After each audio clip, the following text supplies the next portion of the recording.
And the thing that we haven't talked about at all, though, is what I would call the two sides of dealing with homelessness. And so we've talked a lot about what programs, what supports, but we don't talk about the way that other ways that the state in this country, in the United States and other places, manages a homeless population. So the way that they address it is not simply by providing supports, but in the absence of those supports, they often then also use other agents, other organizations like the police. They use punitive measures. So I think that when we're thinking about how we deal with homelessness in this country, it's not just thinking about what programs do we have that exist, like Housing First, but it's also looking at the other side and recognizing that the way that we manage or try to end homelessness is by simply moving it out, removing it. Putting people in places where they're not visible. And I think that's really kind of key, is that one of our main strategies is to move people out of homelessness by just making them less visible. And therefore, that affects how we understand homelessness. So for me, that's a really vital aspect of understanding the programs that we're utilizing, the approaches that we're utilizing to deal with homelessness. It's not simply all about housing. It's not simply all about Housing First. It's also about, how do we manage visible homeless populations through enforcement mechanisms? Who should be addressing people who are on the streets, or living in encampments, or living rough, as you might call it in the UK, who are rough sleeping, living out rough. And so when you see that evolving as well, right, moving from, well, let's not have police go, but let's have social service workers, and so on. And so I think that's another thing that we need to consider. Should we be enforcing people? What about the right of, the use of space and the right of people to be homeless, and how we address that right? The right to be homeless, not just the right to health, but the right to be homeless in the absence of housing, in the absence of safe, adequate, secure environments for people to be in. So I think that's the big thing I think that we did talk about.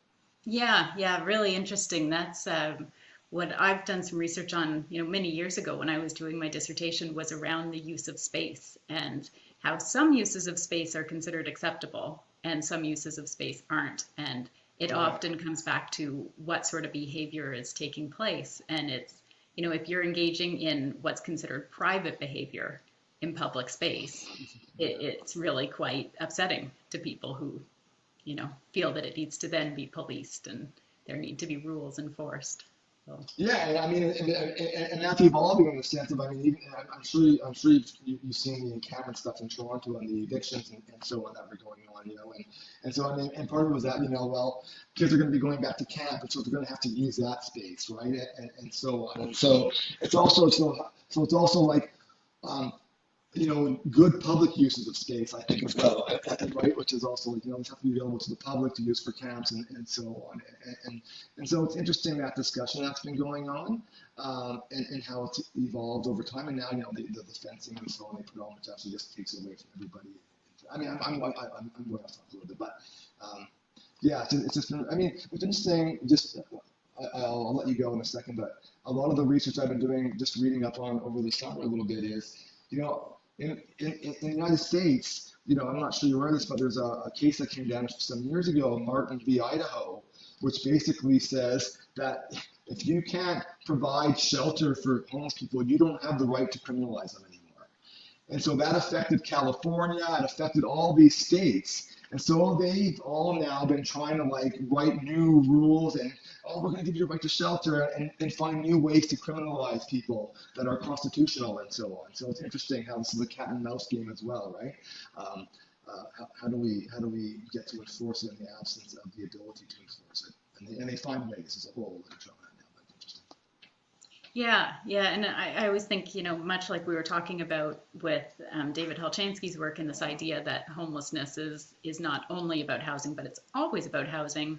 I think similarly, when we think about homelessness and crime, or criminalizing homelessness, homelessness is not a crime.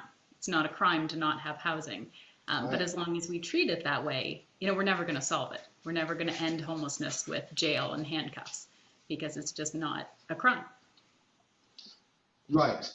Yeah. Yeah. And the other thing is that, and how do they get around that? Going back to what you're saying, we criminalize it by not targeting the being of homelessness, but the activities that are associated with it, right?